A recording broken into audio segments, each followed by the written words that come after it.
Hello good morning दोस्तों, स्वागत है आपका अपने सौरभ इंग्लिश स्टडी चैनल में। लास्ट क्लास में हमने बात की थी रेनेसां पीरियड के फेमस पोएट थे एक जॉन लिली। तो जॉन लिली की अपने जो कार्यशैली थी जिन्हें क्या कहा जाता था, यूफ्यूइज्म कहा जाता है। जो इनकी कार्य करने की शैली थी ना उसको यूफ्यूइज्म कहा जाता है। और इसके दो फेमस वर्क थे, यूफ्यूज ए एनाटोमी ऑफ विट और यूफ्यूज एंड हिज इंग्लैंड। ये दो फेमस वर्क थे जॉन लिली की। तो आज काफ़ी दिन बाद में क्लास चल रही है। हम बात करते हैं रेनेसां पीरियड के अग्रणी पोएट थे एडमंड स्पेंसर। तो आइए हम एडमंड स्पेंसर के बारे में जानकारी प्राप्त कर लेते हैं। Edmund Spenser was one of the most significant poet of the English renaissance and a leading figure in the Elizabethan literary canon, known as the Poets of Poets। Edmund Spenser थे जो कि रेनेसां पीरियड के एक famous poet थे और जो Elizabethan literary साहित्य की प्रक्रिया में उन्होंने महत्वपूर्ण भूमिका निभाने का कार्य किया था। जब एलिजाबेथन शुरू हुआ था उससे पहले ही इन्होंने ऐसा फेमस कार्य कर दिया था जो कि जिसका इफेक्ट सीधा सीधा एलिजाबेथन पीरियड पर पड़ा था।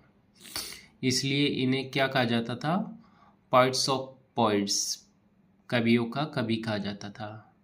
एग्जाम में सीधा सीधा क्वेश्चन आ जाता है कि कौन सा पोइट्स है जिन्हें पोइट्स ऑफ पोइट्स कहा जाता है, तो उसका नाम है एडमंड स्पेंसर। ठीक है। Spencer work materialized the ideals of the period, blending classical influences with innovation in form, language and allegory। Spencer के कार्यों ने उनके विचारों को व्यवहारिक रूप देने का कार्य किया था। स्पेंसर के कार्यों ने उनकी रचनाएं शास्त्रीय प्रभावों, इनोवेशन और एलिगरी के लिए फेमस है। किसकी? एडमंड स्पेंसर की जो रचनाएं हैं, जितने भी कार्य हैं, वो शास्त्रीय प्रभावों, इनोवेशन और एलिगरी के लिए फेमस है। उन्होंने अपनी एपिक पोएम थी द फेरी क्वीन, ये एडमंड स्पेंसर का फेमस वर्क था। द फेरी क्वीन का प्रस्तावना सर वाल्टर रेले के लिए समर्पित की। अतः एडमंड स्पेंसर ने जो फेरी क्वीन एपिक था उसको वाल्टर रेले को समर्पित करने का कार्य किया था। अब एडमंड स्पेंसर के फेमस वर्क है उनके बारे में जानकारी प्राप्त कर लेते हैं।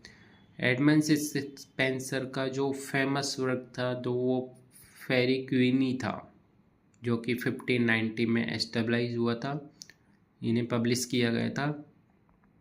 दी Faerie Queene Spenser magnum opus, magnum opus होता है फेमस रचना। The Faerie Queene is an epic poem written in Spenserian stanza. जो फेरी क्वीन था एपिक था, मोस्ट फेमस वर्क था किसका? एडमंड स्पेंसर का। इसे स्पेंसरियन स्टेंजा में लिखा गया जो उन्होंने स्वयं विकसित किया। यह 9 पंक्तियों का स्टेंजा है। स्टेंजा इसकी राइम थी वो ये थी ए बी बी सी और सी। इसमें जो स्टार्टिंग की 8 पंक्तियों ने आयम्बिक पेंटामीटर और जो लास्ट की 9वीं पंक्तियों ने आयम्बिक हेक्सामीटर कहा जाता है।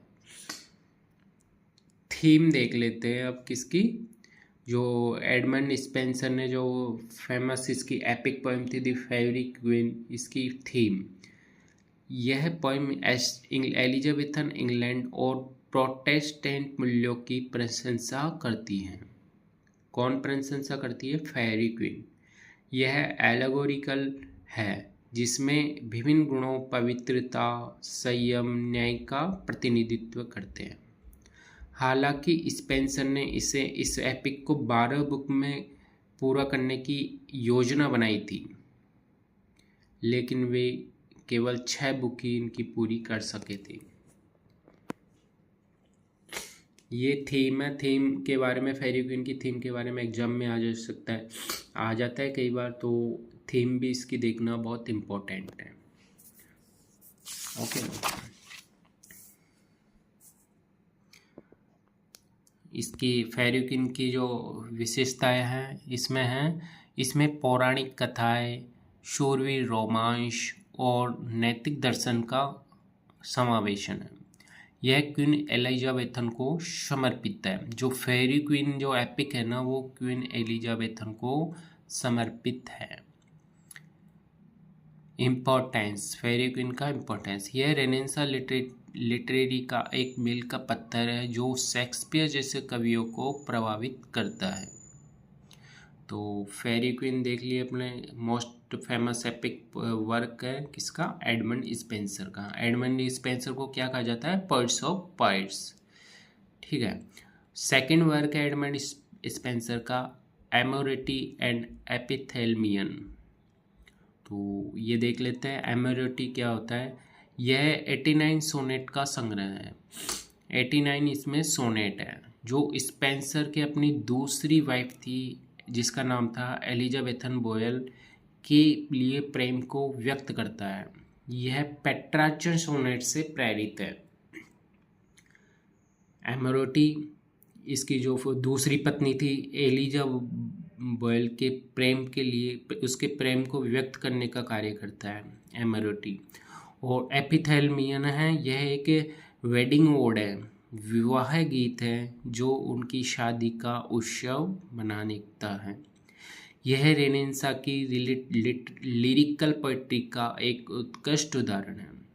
तो एमोरिटी एपिथेल्मियन क्लियर हो गया। एमोरिटी इसकी जो दूसरी पत्नी थी एलिजाबेथन बोयल के, उसके प्रेम को व्यक्त करता है। और एपिथेल्मियन जो इसके विवाह होता है उसका उत्सव मनाया जाता है, उसके बारे में इसमें हमें जानकारी मिलती है। इम्पोर्टेंस, यह लव और विवाह उत्सव को व्यक्त करने में इनकी काव्य कुशलता को दर्शाते हैं। यह लव और वेडिंग ओड है, उसको व्यक्त करने में उनकी काव्य कुशलता को दर्शाते हैं। नेक्स्ट वर्क था एडमंड स्पेंसर का द शेफर्ड कैलेंडर। तो sorry the shepherd calendar Edmund Spenser का नेक्स्ट वर्क था। This is a pastoral poem. यह एक देहाती पोइम है जो कि गांव पर बेस्ड है। यह स्पेंसर का पहला पोइटिक वर्क था जो 12 एक्लोक्स से बना है।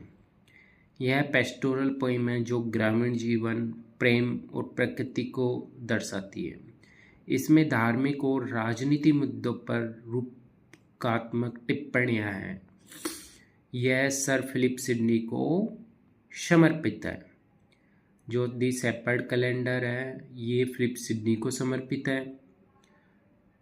इम्पोर्टेंट, इसमें स्पेंसर को साहित्यिक दुनिया में स्थापित किया और उनकी विविध काव्य शैलियों को प्रदर्शित किया। तो दी शेफर्ड कैलेंडर में देहाती पोइम में गांव के जीवन के बारे में इसकी जानकारी दी गई है और सर फिलिप सिडनी को ये समर्पित है। और जो दूसरा वर्क था एमोरिटी एंड एपिथेल्मियन, एमोरिटी जो इसकी दूसरी वाइफ थी एलिजाबेथन बोयल को डिवोटेड है और एपिथेल्मियन वेडिंग ओड है। और अपन ने वो देख ही लिया था क्या, Faerie Queene, most famous epic work था एडमंड स्पेंसर का। तो आज हमने इसके बारे में इम्पोर्टेंट बात कर ली है, तो इन्हें रिवाइज कर लीजिएगा जिससे कंसेप्ट क्लियर हो जाएगा। नेक्स्ट क्लास में हम बात करेंगे जो इसका स्पेंसर ने क्या क्या इनोवेशन किए थे उसके बारे में। आज के लिए इतना सफिशिएंट है, तो मिलते हैं हम नेक्स्ट क्लास में। अगर वीडियो पसंद आया तो प्लीज़ लाइक सब्सक्राइब करना ना भूलें और साथ ही साथ वीडियो को शेयर भी करिए।